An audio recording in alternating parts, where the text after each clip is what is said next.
and hit create. Okay, so first things we're gonna do is press M for the rectangle tool, and or you could just click here and either hold and drag to fill the canvas, or you could just click and it'll show you here an option box, and you could put your dimensions. Okay, so let's pick a gray so that we could see it, a nice gray color. And then for now, I'm not gonna lock it actually. We could lock it, but I'm not. So now we're gonna take the pencil tool N. So N for the pencil tool, or click the pencil. And I'm using a Wacom tablet. You could use your mouse or you could use any other tablet that you would like, but for this, I like to use the Wacom. So with the pencil tool, again, it's N. Now we could draw this type of shape. And when the little circle pops up, you could see that it'll close. Try and keep it as the curves not sharp, so as flowy as you can. And that's the first one. So now we're gonna go inside and do the same thing. Again, you could use any shape you'd like. I'm just doing this because it's the most basic and easy for this tutorial. And then you could go in as many layers as you would like. Remember, the little circle on the pencil means that you could close it. If not, it's gonna stay open. Okay, so now that we have this, we could press V for the move tool and then select everything. I'm gonna transform this a little down so it's inside my canvas. Maybe a little bit more. That's just fine. And maybe move this one a little bit. You could also go back, press A, and go back and fix any of the little points that you want. So, you could go ahead and move these around, whatever you'd like. So this works just fine. So now I'm gonna hold and drag and grab everything, including the background, and go to Pathfinder and click divide. So now what that does is it makes the hole in the canvases. So now this is all, so it's all grouped, so let's ungroup. Now that it's all ungrouped, we could pick a color. So you could either pick your own gradient, or there's a cool little trick that I like to use. Whoops. M for the square tool, where we sample a gradient. So we do this, Alt and drag down to copy and paste it all the way down there. So with both of these, so now we put this one, we use the color here for the first gradient, and then what the gradient is going to convert to. So what if I wanted to be this nice blue, from that purple to this nice blue? So we select both of them,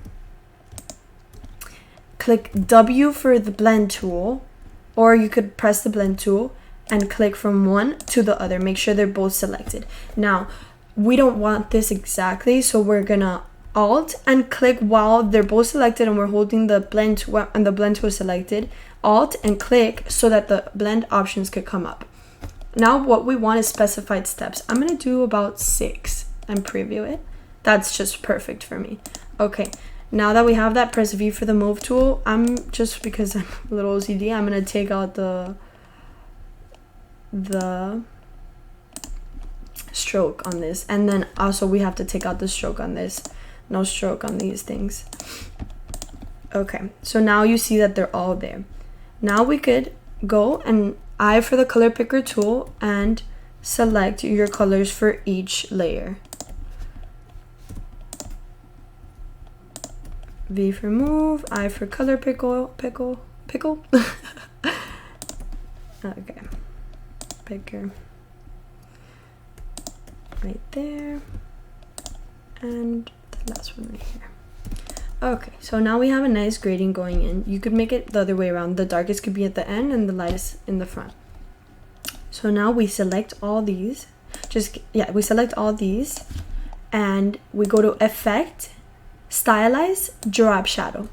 What I find for me the best settings are 75% opacity, 7.7 for offset, and 5% and 5 pixel blur, and press OK. Okay, so that looks nice already. I'm gonna show you a little trick with the artboards. I'm also gonna make another video next so that you could go more in depth with artboard. But if you click right here, artboard tool, then you will get this, and you could press Alt on the artboard, Alt and drag, Shift, so it could be right aligned perfectly, and then you have another artboard to play around with.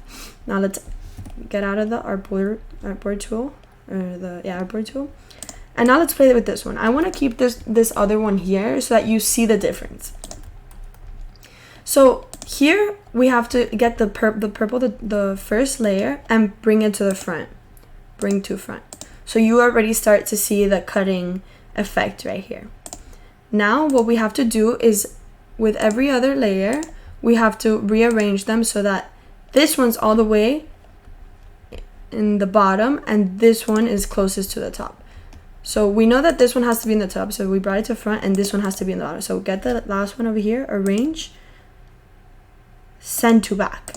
Now you see the difference there. Now you could play around with this and you can make whatever you'd like, but this is the point of this tutorial. So okay, so now that that's in, then we move around the layers here.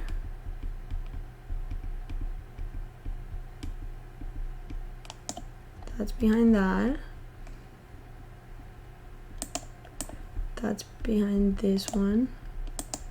And this one's behind that one. So now it looks how it's supposed to look.